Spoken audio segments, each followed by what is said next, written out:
Phyllis and I, Travis McKinney, could easily be seen as an ordinary couple. We each have our own likes and dislikes. She enjoys her hobbies and has her own goals, while mine are quite different. I play golf and write short stories, while she is passionate about her craft and is running for an at-large seat on the city council. Unlike state or national elections, which have big budgets, local campaigns are typically funded by family, friends, and occasionally some shady characters seeking an edge.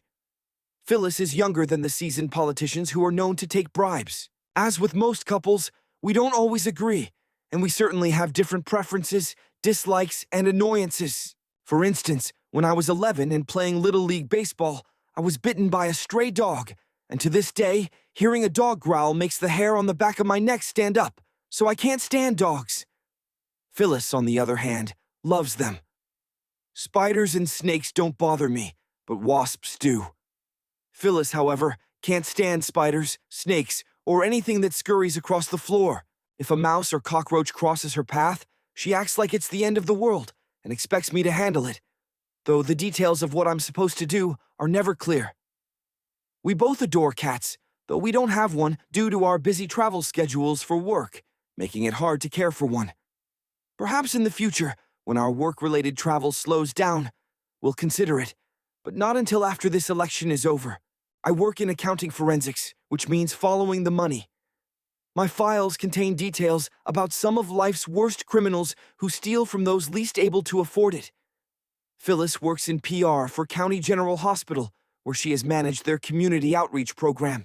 Since we're not tied down by commitments, we occasionally travel to warm destinations with beaches, usually staying in all-inclusive resorts with an open bar. They manage to make that work by providing terrible service unless you seem to be tipping generously, which means your orders come back slowly. Despite this, I've often ended up quite drunk. It's a sore point for Phyllis because my inebriation prevents her from fully enjoying herself, while I use the time to escape the pressures of work. For Phyllis's birthday, we had a quiet dinner at an upscale restaurant. We skipped the after-dinner drinks and rushed home to enjoy some adult fun, hoping our week-long break from intimacy would come to an end. Phyllis complimented me on being ready for a change. I suggested she take one of her ecstasy pills to enhance the evening's activities. Phyllis always picks up ecstasy for herself and some blue pills for me, both of which enhance our experience. Since we hadn't been intimate since our vacation last weekend, Phyllis had a glint in her eye and a big smile on her face. I led her to the bedroom, where rose petals were spread across the bed, and I had a feather ready, as she's extremely ticklish. She's used our safe word to stop me before when the feather was too much. She seems to enjoy being rendered helpless, but tonight, I plan to change that. Phyllis eagerly entered the bedroom, exclaiming her excitement.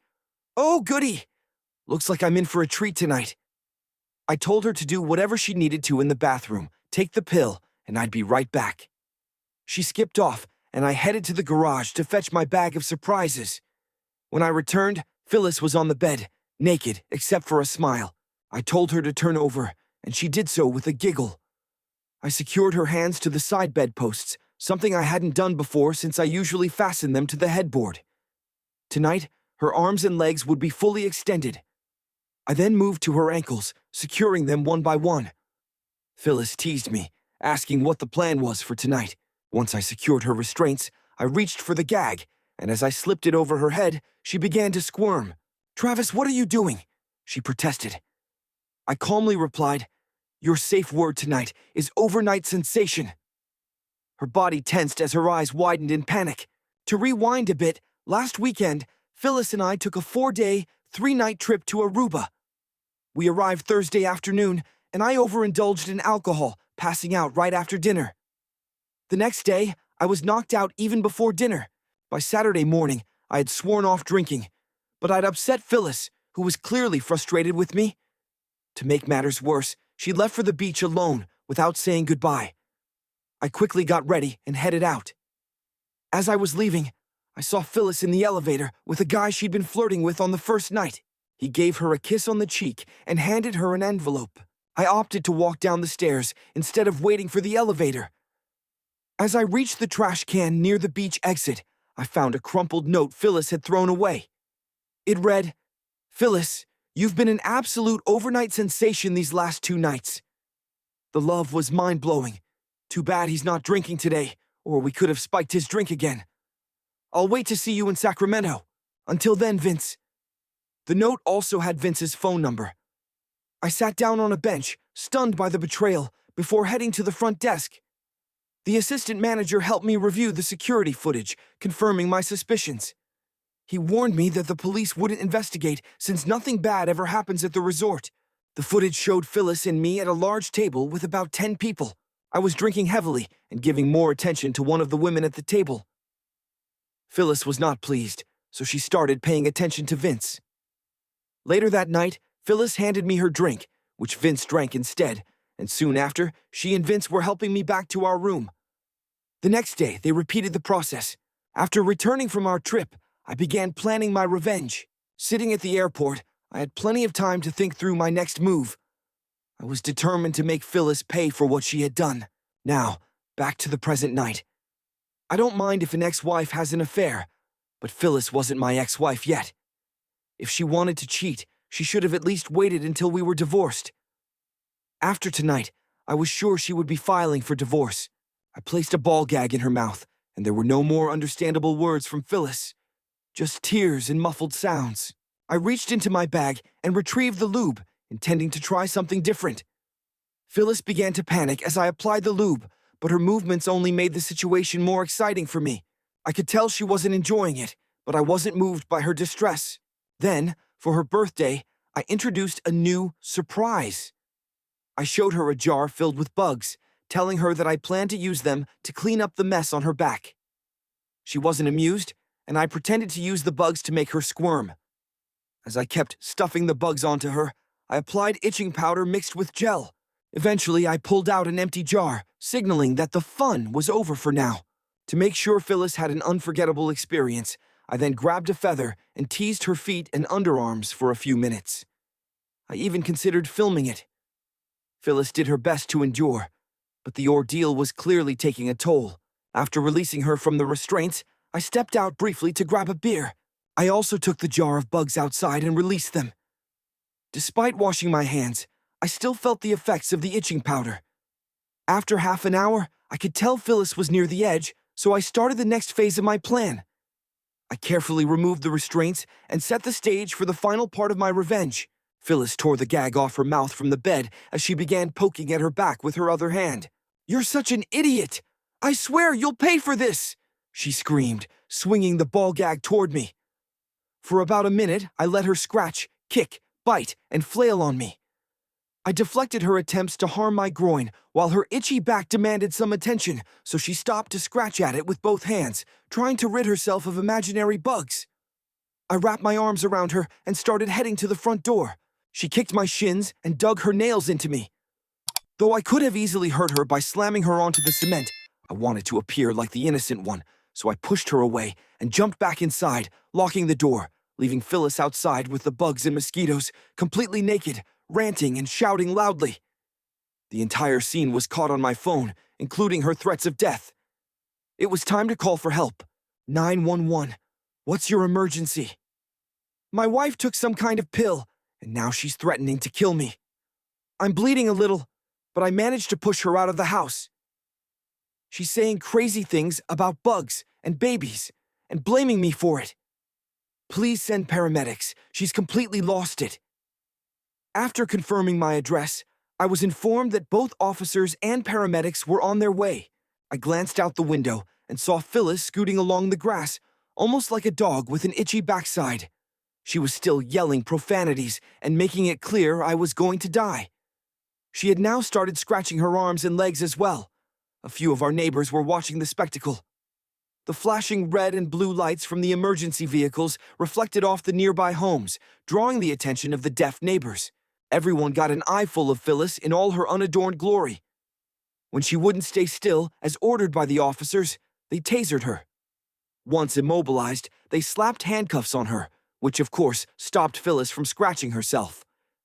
The paramedics were instructed not to sedate her because they weren't sure what kind of hallucinogen Phyllis had taken. Strapped to a gurney with her hands and feet secured, Phyllis began telling them about her experience. "My husband tied me up and stuffed bugs in my back, and now they're having babies and crawling around. I can feel them! Get them out! I'm going to kill him! The responders just rolled their eyes, likely having dealt with crazier people. Phyllis was taken away by the paramedics, heading for County General Hospital. When I gave my statement to the cops, they took pictures of my injuries. I explained how Phyllis had taken ecstasy to enhance her excitement, but had then gone into a wild rant and became violent. I told them she buys the pills in Mexico, hook, line, and sinker.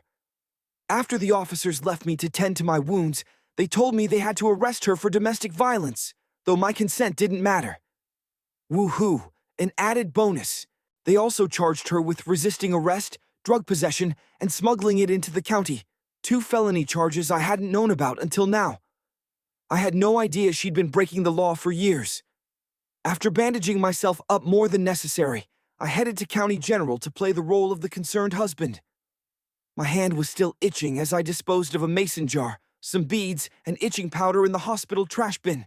Emergency rooms being what they are, they don't do much for a drugged-up person. She was low on the triage list, and they had drawn blood to figure out the drug. She remained restrained, and whatever they gave her through the IV had calmed her down, at least until she saw me. That led to a bigger dose to keep her under control. They told me they were going to do a CT scan to confirm that she wasn't infested with bugs. I acted concerned. It was probably close to midnight before the attending doctor gave me an update. Mr. McKinn, as far as we can tell, your wife took ecstasy. We've never seen a reaction quite like this. When the enema failed to reveal any foreign objects, we did a CT scan that showed nothing unusual in her colon or rectum. She scratched herself severely back there. Every time we let her hands go, she starts scratching again, so we've kept her restrained. Even after showing her the results, she's still convinced she can feel bugs crawling around and having babies. We're keeping her overnight for observation. She's sedated, and hopefully, once the ecstasy wears off, she'll return to normal. Is she still threatening to kill you? This was understandably a little concerning for me. I asked. Yes, we've documented it in her charts. Like I said, we've never seen a reaction to ecstasy like this. I shrugged, then went back into her room and kissed her forehead. Just for show. Normally, city council candidates don't get much press, but they certainly took interest in this ongoing drama. Someone must have called the anonymous tip line before going to the hospital, as I learned that a city council candidate was charged with domestic violence, resisting arrest, and possibly an illegal drug overdose, all with psychiatric evaluation. With evidence from the paramedics, the hospital, and my video, getting a restraining order against Phyllis to keep her 500 feet away from me was a no-brainer. I held off on filing for divorce, waiting to see how things played out. My guess was that Phyllis would start the process herself. The next morning, Phyllis's parents came to visit her, and she was still ranting, threatening to kill me. I explained the restraining order and her arrest. They understood and said she was still handcuffed to her bed. Normally, overdose victims are released the next day, but Phyllis's bizarre story about bugs and babies and her constant scratching kept her for 2 more nights. Guess it took that long for the itching sensation to go away. Phyllis faced a judge the next day. Bail was set high due to the drug smuggling charges, but her parents bailed her out. As expected, I was served with divorce papers the following day. The press had nothing better to do, so they tried to get a statement from me. I wore more bandages than necessary. Mr. Travis, can you tell us about the events leading up to your wife's arrest? Well, Phyllis enjoys a bit of restraint play, and after an intimate moment, I started teasing her with a feather. Out of nowhere, she lost control.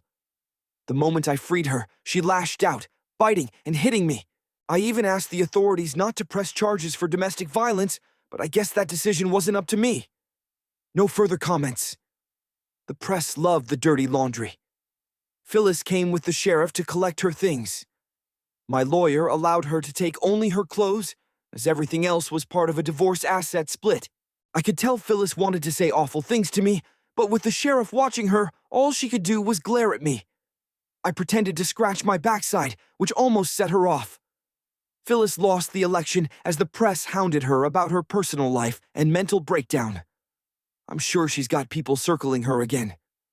Her private life became a public spectacle, which led to her reassignment to a desk job at the hospital. While they couldn't fire her outright, they no longer wanted her as the public face of the institution. Not wanting to tempt fate, I quickly found a job overseas. It kept me out of the line of questioning when a man named Vince had his bank and investment accounts drained over $1 million. The report thanked Vince for the phone number. Scam artists are known to work freelance. I sent him a greeting card, though. After a mental evaluation, Phyllis was found fit to stand trial.